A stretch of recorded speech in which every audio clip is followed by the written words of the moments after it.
সূরাতুল হাসর।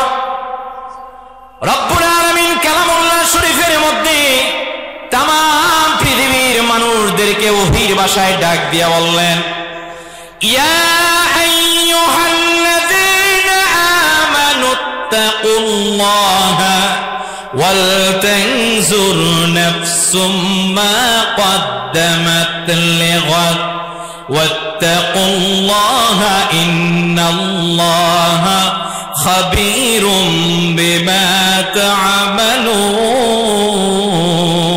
বলেন আল্লাহু আকবার। রব্বুল আলামিন ওহীর ভাষায় ঈমানদারদেরকে ডাক দিলেন, হে পৃথিবীর মানুষেরা, নিজেদেরকে যারা ঈমানদার দাবি করো, আমি আল্লাহ রব্বুল আলামিন তোমাদের জন্য ডিরেকশন দিলাম। মালিক আপনি বলবেন না আমাদের জন্য কি ডিরেকশন দিলেন? আল্লাহ বললেন, আমানুত্তাকুল্লাহ, তোমরা আল্লাহকে ভয় করবে। এই ভয় করার সঙ্গে সঙ্গে আমি আল্লাহ তোমাদের স্মৃতিপটের মধ্যে একটা বিষয়কে বারবার ধাক্কা দেওয়ার জন্য বললাম। রব্বুল আলামিন বললেন, ওয়াল তানজুরু নাফসুম মা কদ্দামাত লিগাদ। আল্লাহ তাআলা বললেন, তোমাদের প্রত্যেকেরই উচিত এই কথাটাকে বারবার চিন্তা করা, আগামী কালকের জন্য তোমরা কি সংগ্রহ করেছো। মুফাসসিরিনে কেরামগণ এই আয়াত নিয়ে বড় যখন তাফসীর করেছেন, ইমাম খায়র নাসিরউদ্দিন কাজী আল-বাইজাবী তাফসীরে বাইজাবী খুলে দেখেন, ইমামে ফখরুদ্দিন রাজি তাফসীরে কাবীরটা আপনি খুলে দেখেন, মাহমুদ আলুসি রুহুল মানিটা আপনি খুলে দেখেন। বিশেষ করে অথেন্টিক যত তাফসীরের গ্রন্থগুলো রয়েছে, আপনি যখন তাফসীরের গ্রন্থগুলোকে খুলে দেখবেন, রব্বুল আলামিন বারবার ঈমানদারদেরকে বলেছেন, তোমরা আগামী কালকের জন্য প্রস্তুতি নাও। আগামী কাল বলতে in the day of judgement, ইয়াউমুল আখিরাতের মাঠের মধ্যে যে তোমরা দাঁড়াবে। আমরা তো বিশ্বাস করি we have to give an account of every moment of our life to Allah. আমরা তো বিশ্বাস করি আমাদের জীবনের প্রতিটা মুহূর্তের, প্রতিটা সময়ের, প্রতিটা ঘন্টার, প্রতিটা দিনের, প্রতিটা বৎসরের, আমাদের প্রতিটা মানুষের জীবনের হায়াতের পুঙ্খানু একজনের কাছে হিসাব দিতে হবে। তিনি কে? আসতে বলবেন না, তিনি কে? আল্লাহ বলছেন, এই তোমরা একটু স্মরণ করো, ওয়াল তানজুরু নাফসুম মা কদ্দামাত লিগাদ। আগামী কালকের জন্য তুমি কি সংগ্রহ করেছো। এই আয়াত দিয়ে মুফাসসিরিনে কেরামগণ তাফসীর করতে লিখিয়ে গেছেন যে এখানে আল্লাহ রাব্বুল আলামিন তিনটা বিষয়কে নিশ্চিত করলেন। নাম্বার 1, যে সমগ্র দুনিয়ার জীবনকে আল্লাহ রাব্বুল আলামিন আখিরাতের তুলনায় একদিনের সাথে তুলনা করেছেন। কয় দিনের? সবাই বলেন কয় দিনে? মুফাসসিরিনে কেরামগণ বলেছেন, দ্বিতীয় এখানে আল্লাহ তাআলা একটা বিষয় সুনিশ্চিত করে, in the day of judgement, আখিরাতের পূর্বে কিয়ামত হবে, এটা নিশ্চিত। 3 নাম্বার মুফাসসিরিনে কেরামগণ এখানে লিখেছেন যে ইকতারাবাতিস সাআতু ওয়ানশাক্কাল কমার। এই আয়াত দ্বারা আল্লাহ তাআলা এইটা উম্মতি মুহাম্মদীদেরকে বুঝিয়েছেন কিয়ামত বড়ই সন্নিকটবর্তী। বলেন আল্লাহু আকবার। এই সূরা যখন নাযিল হয়ে গেল, সূরার শানে নুজুল কি?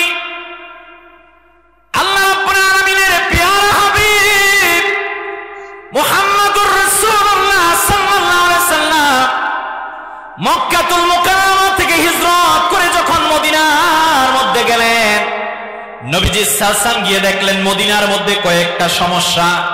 1 নাম্বার মুনাফিক সমস্যা, 2 নাম্বার মুনাফিকদের পাশাপাশি ইহুদিদেরও একটা সমস্যা। মুফাসসিরিনে কেরামগণ বলছেন এই সূরাটির নাম সূরাতুন নাযির। এই সূরা মদিনার একটা ইহুদি গোত্র কেন্দ্রিক নাম অনুসারে আল্লাহ নাযিল করলেন।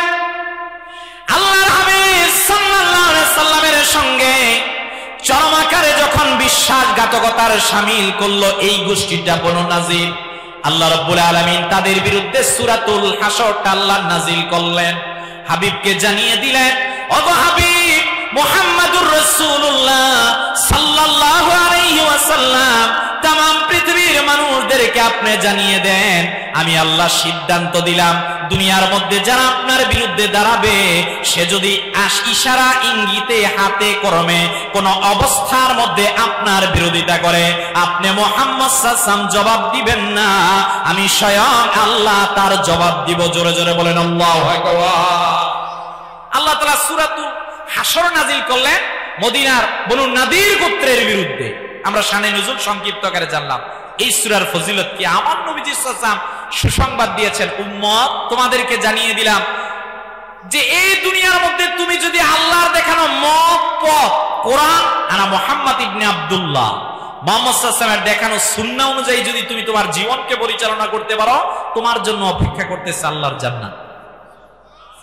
আর আওয়াজ দিয়ে বলেন এই সূরার কি ফজিলত? ইমাম ইবনে কাসিরের তাফসীর ইবনে কাসির খোলেন, মুফাসসিরিনে কেরামগণ সামগ্রিকভাবে বিশেষ করে ইমামে তিরমিজির মধ্যে হাদিস নকল করেছেন, নূর নবীজি মুহাম্মদুর রাসূলুল্লাহ সাল্লাল্লাহু আলাইহি সাল্লাম সাহাবায়ে কেরামদেরকে বললেন, শোনো রে সাহাবীরা, তোমাদেরকে জানিয়ে দিলাম, মান ক্বালা হিনা ইসবাহু সালাসা মাররাতিন আউযু বিল্লাহিস সামিল আলিম মিনাশ শাইতানির রাজিম। রাসূল করিম সাল্লাল্লাহু আলাইহি সাল্লাম দেড় হাজার বছর আগে সাহাবায়ে কেরামদেরকে বললেন, সাহাবীরা রে, তোমাদেরকে আমি জানিয়ে দিলাম, আল্লাহর কোন বান্দা, আমার কোন উম্মত যদি সকালবেলা ফজরের নামাজের পর, হাদিসের মধ্যে এসেছে সন্ধ্যাবেলা মাগরিবের পর, আল্লাহর কোন বান্দা, আমার কোন উম্মত যদি ফজর আর সন্ধ্যাবেলা আউযু বিল্লাহিস সামিল আলিম মিনাশ শাইতানির রাজিম এই তাসমিয়াটা তিনবার পরে সূরাতুল হাশরের শেষ আয়াত ওয়াল্লাহুল্লাযী লা ইলাহা ইল্লা হু আলিমুল গায়বি ওয়াশ শাহাদা এখান থেকে শুরু করে শেষ পর্যন্ত যদি পড়তে পারে, আল্লাহ রাব্বুল আলামিন ওই বান্দা আমার ওই উম্মতের জন্য, ওই দিনের জন্য, তার জন্য ৭০,০০০ ফেরেশতা বডিগার্ড নিযুক্ত করেন।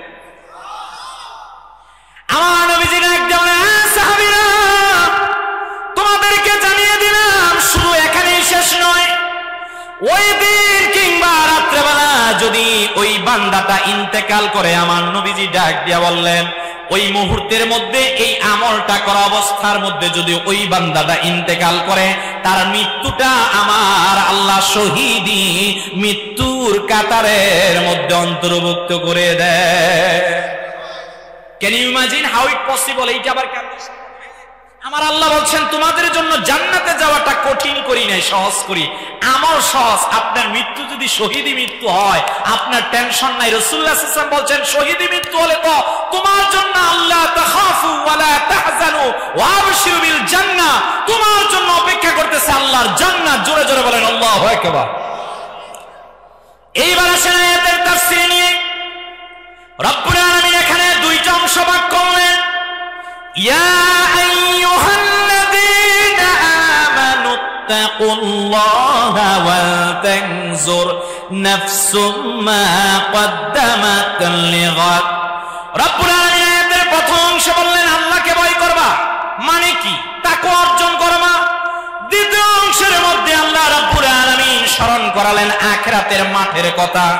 মনে রাখবেন, আখিরাতের ময়দানের মধ্যে তারাই সফলকামী হতে পারবে যারা দুনিয়ার মধ্যে সব জায়গার মধ্যে ভয় করতে পারবে একজনকে। তিনি কে?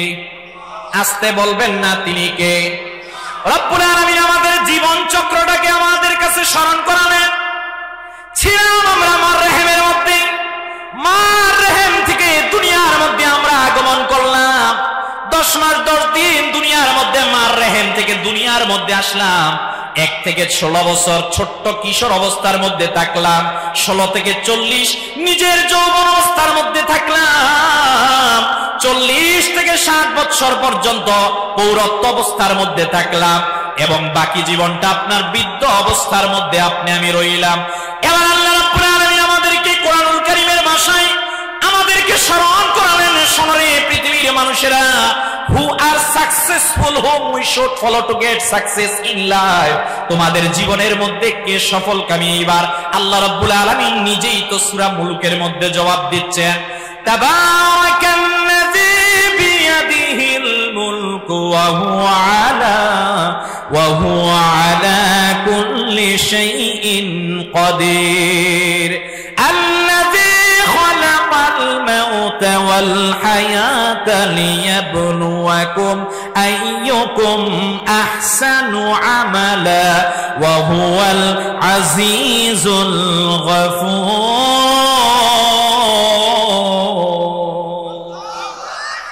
আল্লাহ আমাদের জীবন চক্র স্মরণ করাচ্ছেন দ্বিতীয় আয়াতের মধ্যে, আল্লাযী খালাকাল মাউত, আল্লাযী খালাকাল মাউত ওয়াল হায়াত, এই মৃত্যু আর জীবন, এই দুইটা জিনিস আমি আল্লাহ তৈরি করেছি। আইয়ুকুম আহসানু আমালা, এখানে ইসমে তাফজিলের সিগা আল্লাহ ব্যবহার করেন। এই কর্মে কে কত ভালো, কর্মে কে কত বেশি শ্রেষ্ঠ, ঈমান ঠিক রেখে যে যত বেশি ভালো কাজ করতে পারবে, নেক কাজ করতে পারবে, আমি আল্লাহ রাব্বুল আলামিন জান্নাতের মধ্যে তাকে তত বেশি গ্রেড দিব। বলেন সুবহানাল্লাহ।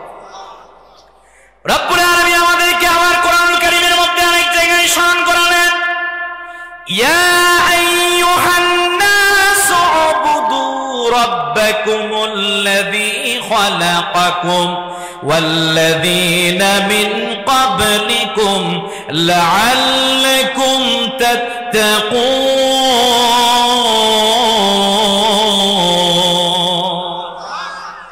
এই আয়াতের মধ্যে আল্লাহ রাব্বুল আলামিন সমস্ত মানুষদেরকে ডাক দিলেন।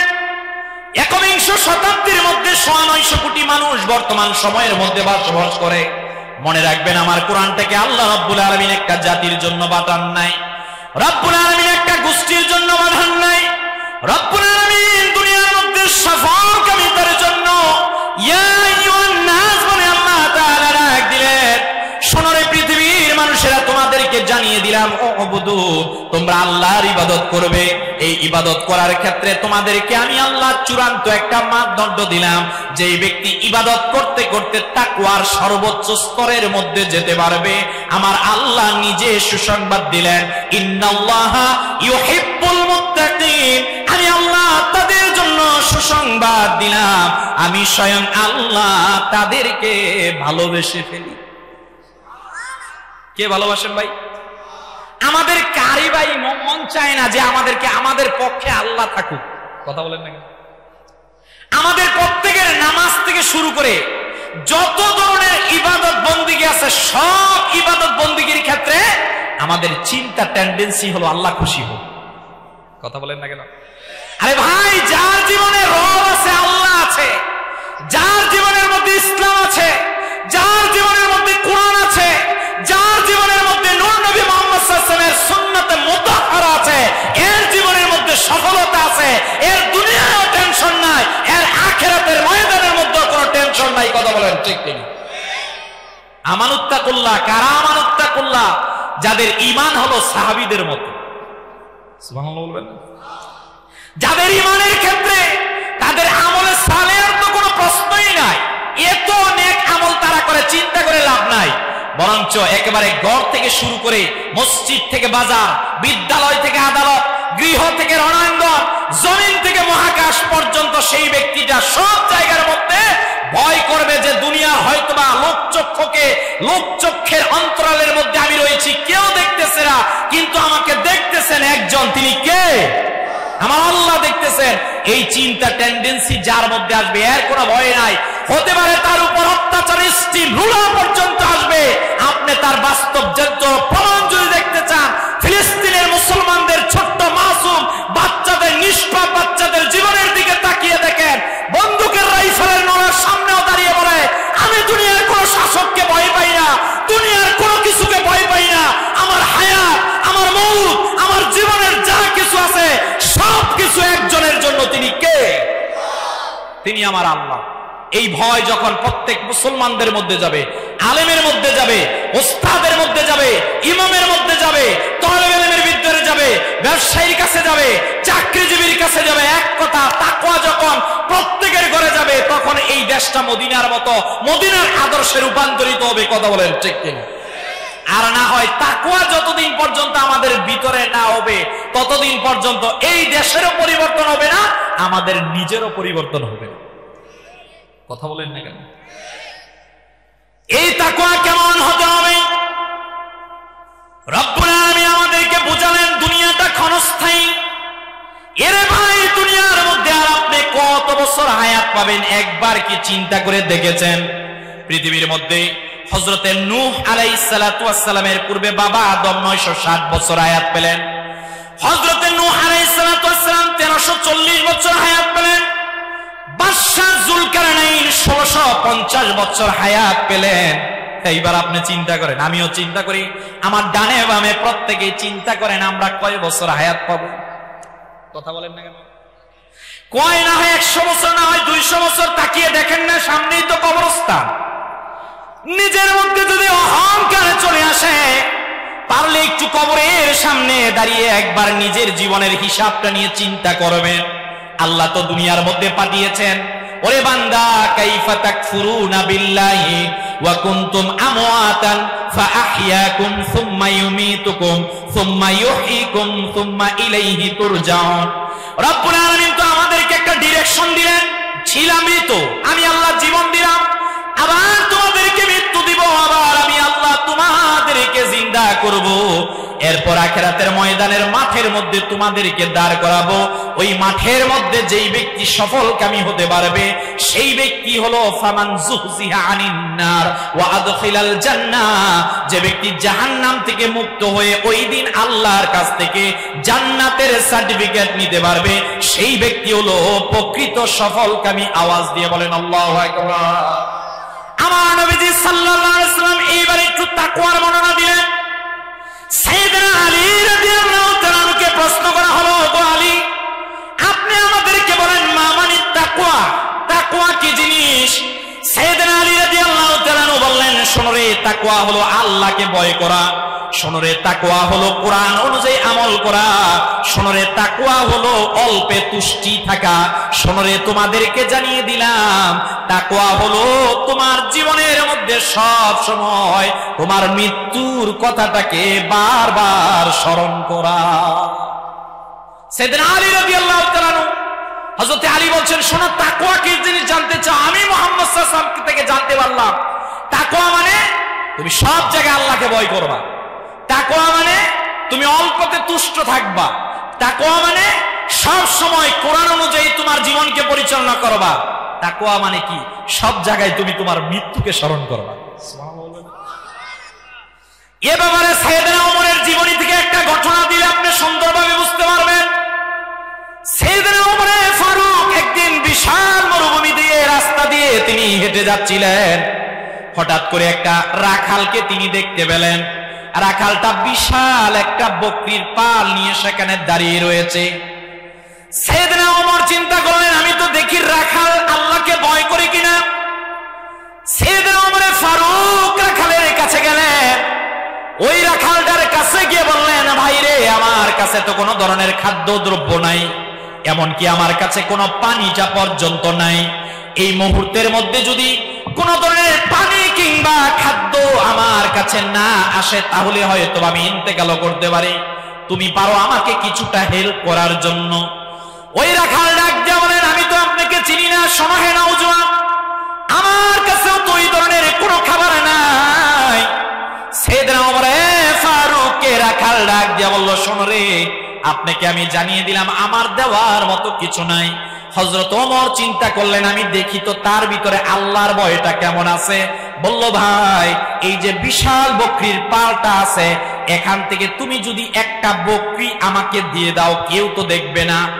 এই বিশাল মরুপ্রান্তরের মধ্যে কোনো লোক নাই, কেউ যে দেখবে তোমার মালিকের কাছে গিয়ে তোমার নামে কমপ্লেইন দিবে, এই রকমের কেউ নাই, কেউ নাই, কেউ নাই।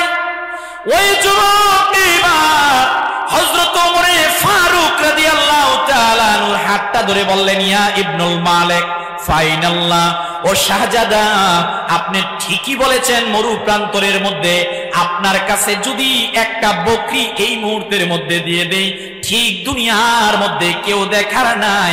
আমার একটা প্রশ্ন আছে, ফাইনাল্লাহ, আমার আল্লাহ কোথায়? আমার প্রশ্ন, দুনিয়ার কেউ হয়তো বা দেখতেছে না, কিন্তু দেখতেছেন একজন। তিনি কে? আসতে বলবেন না, তিনি কে?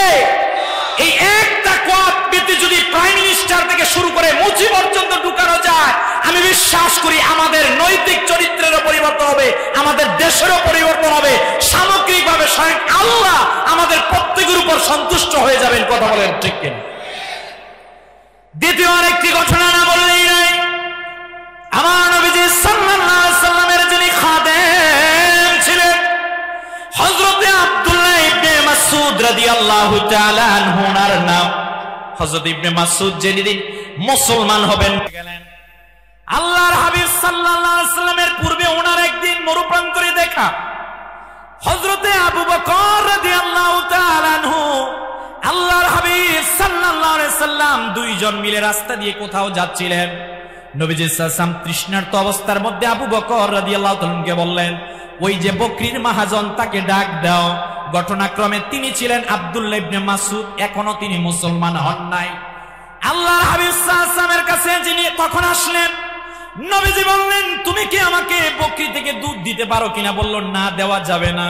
বলল, হয়তোবা আমি আপনাদেরকে দিব, দুনিয়া আর কেউ দেখতেছে না, কিন্তু একজনের চক্ষুটাকে ফাঁকি দেওয়া সম্ভব না। তিনি কে? হযরত আব্দুল্লাহ ইবনে মাসউদের এই সততা নবীজির কাছে ভালো লাগলো। আল্লাহর হাবিব সাল্লাল্লাহু আলাইহি ওয়াসাল্লাম ওনার জন্য দোয়া করলেন।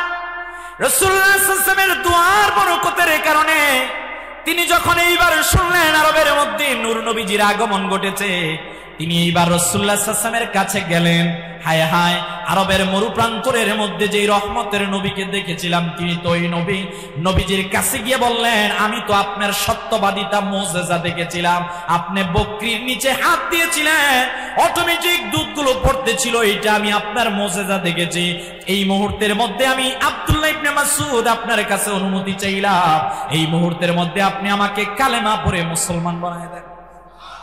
হয় নাই? আরো আওয়াজ দিয়ে বলেন। আরে ভাই, আমাদের জীবনে আমি বিশ্বাস করি আমাদের জীবনের সফলতা এক জায়গার মধ্যে। সফলতাটা কোন জায়গার মধ্যে? যদি আখিরাতের ময়দানে রাসূলুল্লাহ সাল্লাল্লাহু আলাইহি ওয়াসাল্লাম এইটা স্বীকৃতি দেন, আল্লাহ, এ আমার উম্মত বাংলাদেশের সোনারগাঁও এলাকার বাড়ি মজলিসের আব্দুর রহিম, দুনিয়ার সবাই ঘুমিয়ে যেত, কিন্তু এ আমার প্রতি দুরূদ শরীফ পড়তে বুড়ো বলতো না। আল্লাহ, এর প্রতি আমি খুশি। এ রাত্রেবেলা তাহাজ্জুদ পড়তো, এ কোরআন তেলাওয়াত করতো, সন্তানকে হাফেজে কোরআন বানিয়েছে। আমার রাসূলুল্লাহ যদি ওই দিন বলেন, আল্লাহ, আমি আপনার কাছে স্পেশাল শাফাআতের চাবিটা চাই, আমি আমার উম্মতকে শাফাআত করতে চাই, ওই দিন যদি রাসূলুল্লাহ আপনাকে আমাকে টেনে টেনে জান্নাতে নেয়, আমি বিশ্বাস করি আখিরাতে কোনো টেনশন নেই। কথা বলেন না কেন? কারণ আমার নবীজি সাল্লাল্লাহু আলাইহি ওয়াসাল্লাম যা দিয়েছেন এর মধ্যে জামাল, কামাল, ইহসান, কারাবাত, পৃথিবীর সব গুণ আল্লাহ দিয়েছেন। আজও আপনি গুগলের ভিতরে সার্চ দেন, এনসাইক্লোপিডিয়া ব্রিটানিকার ভিতরে পৃথিবীর শ্রেষ্ঠ মানুষকে, ধর্মীয়গত দিক থেকে গুগল আপনাকে বলবে গুরু নানক, রাধাকৃষ্ণ, গৌতম বুদ্ধ, এরা ধর্মীয়গত দিক দিয়ে শ্রেষ্ঠ। পৃথিবীর মধ্যে যারা রাষ্ট্র নিয়ে কথা বলেছে, অ্যারিস্টটল, প্লেটোর কথা বলবে। পৃথিবীর মধ্যে যারা জ্ঞান নিয়ে কথা বলেছে, স্যার আইজ্যাক নিউটন, আব্রাহাম লিঙ্কনের ক্ষেত্রে সর্বোচ্চ গুগল আপনাকে বলবে Abraham Lincoln was a great leader. বর্তমান এই গুগলের ভিতরে আপনি যখন লিখবেন পৃথিবীর শ্রেষ্ঠ মানুষকে, গুগল আপনাকে লিখতে বাধ্য হবে মুহাম্মদ সাল্লাল্লাহু আলাইহি ওয়াসাল্লামের ব্যাপারে। মুহাম্মদ সাল্লাল্লাহু আলাইহি ওয়াসাল্লাম as a father, as a teacher, as a leader, as a law giver, as a law maker, as a messenger, as a reformer of the society, Muhammad সাল্লাল্লাহু আলাইহি ওয়াসাল্লাম is the superman in the world. বলেন আল্লাহু আকবার। Google লিখতে বাধ্য, মুহাম্মদ সাল্লাল্লাহু আলাইহি ওয়াসাল্লাম the wonder of the universe, the first of creation and the last of the prophets and messengers in the continuity of the arrival of the world, the greatest great man of all time, the best example of human trees is the omnipotent power of humanity. আমার আল্লাহ ১৫০০ বছর আগে বললেন, ওয়া ইন্নাকা লাআলা খুলুকিন আযীম। চিৎকার মেরে বলেন আল্লাহু আকবার। সেই নবীজিকে পেয়ে আমরা খুশি না বেজার? সেই নবীজির শাফাত আমরা চাই কি চাই না? কারা কারা চাই? দুই হাত তুলে দেখাই, নারায়ে তাকবীর, নারায়ে রিসালাত। আল্লাহ আমাদেরকে কবুল করুক, সকলে বলেন আমিন। তো আমি বলতে চাচ্ছি, সাহাবী আব্দুল্লাহ ইবনে মাসউদ রাদিয়াল্লাহু তাআলা নবীজির কদমের মধ্যে যখন গেলেন, আমার নবীজি মুসলমান বানালেন। তিনি ডাক দিয়ে বললেন, ইয়া রাসূলুল্লাহ সাল্লাল্লাহু আলাইহি ওয়াসাল্লাম, আপনাকে জানিয়ে দিলাম, দুনিয়ার কিসরা, কায়সার, তৎকালীন জামানার দুই পরাশক্তি আমি দেখেছি। আবু জাহেল, উতবা, শাইবা, ওয়ালিদ বিন মুগিরাকে নিজের দুই চোখ দিয়ে দেখেছি। ইয়া রাসূলুল্লাহ সাল্লাল্লাহু আলাইহি ওয়াসাল্লাম, আমি আব্দুল্লাহ ইবনে মাসউদ এই কথা গোটা পৃথিবীর মানুষদেরকে জানিয়ে দিতে চাই, ফালাহু ইনদি আহসানু মিনাল কামার। ওই আকাশের রাত্রেবেলা যে চাঁদ দেখা যায়, ওই চাঁদের থেকে আপনি মুহাম্মদ সাল্লাল্লাহু আলাইহি ওয়াসাল্লাম হাজার গুণে সৌন্দর্যমণ্ডিত। এই সাহাবী আল্লাহর হাবিবের খাদেম ছিলেন। ওনার কাছে নবীজির জুতা মুবারক, নবীজির বালিশ মুবারক গুলো থাকতো। কত সৌভাগ্যবান, সুবহানাল্লাহ। সাহাবীরা নবীজির কদমের মধ্যে যায়, এক একজন নিজের মাকে ছেড়ে দেয়, বাবাকে ছেড়ে দেয়, কেউ নিজের যৌবন ছেড়ে দেয়, নিজের ব্যবসা বাণিজ্যের টাকাগুলোকে পর্যন্ত ছেড়ে দেয়। কাফেররা এই ঘটনা উদ্ঘাটন করার চেষ্টা করলো, কেন রে মুহাম্মাদুর রাসূলুল্লাহ সাল্লাল্লাহু আলাইহি সাল্লাম ওনার মধ্যে কি এমন গুণাবলী রয়েছে যার কারণে সাহাবায়ে কেরামগণ নবীজির কাছে গিয়ে ঈমান গ্রহণ করে। সবাই বলল মুহাম্মদ সাল্লাল্লাহু আলাইহি ওয়াসাল্লামের মধ্যে এক নাম্বার আছে সত্যবাদিতা, তিনি কখনো মিথ্যা কথা বলেন না। আবু জাহেলের কাছে আমানতদারিতা নাই। আবু জাহেল এতিমদেরকে নিষ্ঠুর অবিচারের মধ্যে ফেলে দিয়ে সম্পদগুলোকে আত্মসাৎ করে, কিন্তু মুহাম্মদ সাল্লাল্লাহু আলাইহি সাল্লামের মধ্যে ন্যায় নীতি, ন্যায় বিচার, সত্যবাদিতার আদর্শ রয়েছে। যার কারণে সাহাবীরা গিয়ে বললেন, ফিদাকা আবি ওয়া উম্মি ইয়া রাসূলুল্লাহ, ওগো নবীজি আমার মা বাবা আপনার পায়ের নিচে কুরবান হয়ে যায়। যে মুহাম্মদ সাল্লাল্লাহু আলাইহি ওয়াসাল্লামের মধ্যে কি এমন গুণাবলী আছে যেই গুণাবলীর কারণে সাহাবায়ে কেরামগণ গিয়ে বলে, হুজুর আপনার কদমের মধ্যে মা ছেড়ে, বাবা ছেড়ে, বংশ ছেড়ে, যৌবন ছেড়ে, অর্থ ছেড়ে, সব ছেড়ে চলে আসলাম। কি এমন, আমার সময় ঠিক আছে, কি এমন গুণাবলী আছে? আল্লাহর হাবিব সাল্লাল্লাহু আলাইহি ওয়াসাল্লামের কাছে গিয়ে মুসলমান হয়ে যায়। সব কাফেররা চূড়ান্তভাবে জানতে পারলো মুহাম্মদ সাল্লাল্লাহু আলাইহি ওয়াসাল্লামের মধ্যে এমন এক গুণাবলী, সত্যবাদিতা, এমন এক আদর্শ রয়েছে।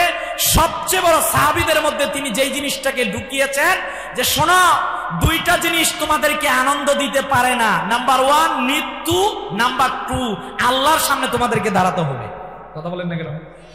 কারণ এই কথা যদি আমরা চিন্তা করি যে আমাদের মৃত্যু আছে, আমাদেরকে আল্লাহর সামনে দাঁড়াতে হবে, দুনিয়া আপনাকে আমাকে গ্রাস করতে পারবে? কথা বলেন, গ্রাস করতে পারবে? সংক্ষিপ্ত আকারে এই সাহাবী আব্দুল্লাহ ইবনে মাসউদ রাদিয়াল্লাহু তাআলা যেই দিন ইন্তেকাল করবেন, হযরত ওসমান জিন্নুরাইন রাদিয়াল্লাহু তাআলা ওনার কাছে গেলেন, ভাই ওসমান আপনি আমার কাছে এসেছেন, হ্যাঁ আপনি রাসূলুল্লাহ খাদেম ছিলেন, আপনার কাছে আসার উদ্দেশ্য হলো আপনি রাষ্ট্রীয় কোষাগার থেকে ভাতা নেন না কেন? কারণ কি? বলেন ভাই রাষ্ট্রীয় কোষাগার থেকে ভাতা নিতে পারবো না, কারণ হলো একটা। বলো কোনটা? যে আমি রাষ্ট্রীয় কোষাগার থেকে দুনিয়া নিব কেন? রাসূলুল্লাহ আমাকে কোরআন দিয়ে এমন এক দুনিয়া দিয়ে গেছেন, আমার কাছে কোরআন আছে, আমার এই কোরআনের মধ্যে আমার সব সমস্যার সমাধান আছে। আর আওয়াজ দিয়ে বলেন। হযরত আব্দুল্লাহ ইবনে মাসউদ রাদিয়াল্লাহু তাআলা বললেন, শোনেন রাসূলুল্লাহ সাল্লাল্লাহু আলাইহি ওয়াসাল্লাম বলেছেন যেই ব্যক্তি যেই বাড়ির মধ্যে রাত্রে বেলা সূরাতুল ওয়াকিয়া তেলাওয়াত করা হবে। কোন সূরা? একটু আওয়াজ দিয়ে বলেন কোন সূরা? যেই বাড়িতে যেই ব্যক্তি, এখন একটু আমি 1 মিনিটে প্রত্যেকের কাছে হোমওয়ার্ক, বাড়ির কাজ দিতেছি, মনে রাখবেন যেই ব্যক্তি প্রতিদিন রাত্রে বেলা সূরাতুল ওয়াকিয়া তেলাওয়াত করবে, এর লাইফের দরিদ্রতা আর ক্ষুধা নিয়ে কোনো টেনশন নেই। আর আওয়াজ দিয়ে বলেন। তাহলে ভাই আমরা তো নিতে পারি না, এটা আমাদের ব্যর্থতা। সাহাবীর তাকওয়া কি ছিল? সাহাবীর আল্লাহ ভীতিটা কেমন ছিল? আপনি চিন্তা করেন। আরে ওসমান জিন্নুরাইন, আমি দুনিয়া আপনার রাষ্ট্রীয় কোষাগার থেকে নিব না, আমি নিব স্বয়ং আল্লাহর কাছ থেকে। আর আওয়াজ দিয়ে বলেন। 1 নাম্বার প্রতি রাত্রে সূরাতুল ওয়াকিয়া তেলাওয়াত করবেন, 2 নাম্বার সূরাতুল মুলক তেলাওয়াত করবেন। আমার নবীজি সাল্লাল্লাহু আলাইহি ওয়াসাল্লাম বলছেন যেই ব্যক্তি প্রতি রাত্রে বেলা সূরাতুল মুলক নিয়ে তেলাওয়াত করবে, তার ওই কবরের জগৎ নিয়ে কোনো টেনশন নেই। আর আওয়াজ দিয়ে বলেন। 3 নাম্বার প্রতি ফরজ নামাজের পর আয়াতুল কুরসি পড়বেন। যেই ব্যক্তি প্রতি ফরজ নামাজের পর আয়াতুল কুরসি তেলাওয়াত করবে, ওই ব্যক্তিটার একেবারে মৃত্যু ছাড়া, মৃত্যু যেহেতু সিদ্ধান্ত আল্লাহর গ্রহণ করতে হবে, এছাড়া তার জান্নাত পর্যন্ত কোনো টেনশন নেই। আর আওয়াজ দিয়ে বলেন। আমি যে বিষয়টা আপনাদেরকে বুঝাতে চাচ্ছি, আপনারা সৌভাগ্যবান তারা কারা? এই যে তলেবে ইলমগুলোকে এখানে দেখতেছেন, সাদা টুপি, সাদা পাগড়ি, সাদা জুব্বা পরা, এই যে বসা স্টেজের মধ্যে আশপাশের, আপনাদের কেমন লাগে? কথা বলেন। মাগরিবের পর উলামায়ে কেরামগণ আলোচনা করেছেন এই বিষয়ে। আমি শুধু এতটুকু বলছি, ভাই আপনি তো সবলকামী যদি আপনার একটা সন্তান হাফেজে কোরআন হতে পারে। কথা বলেন।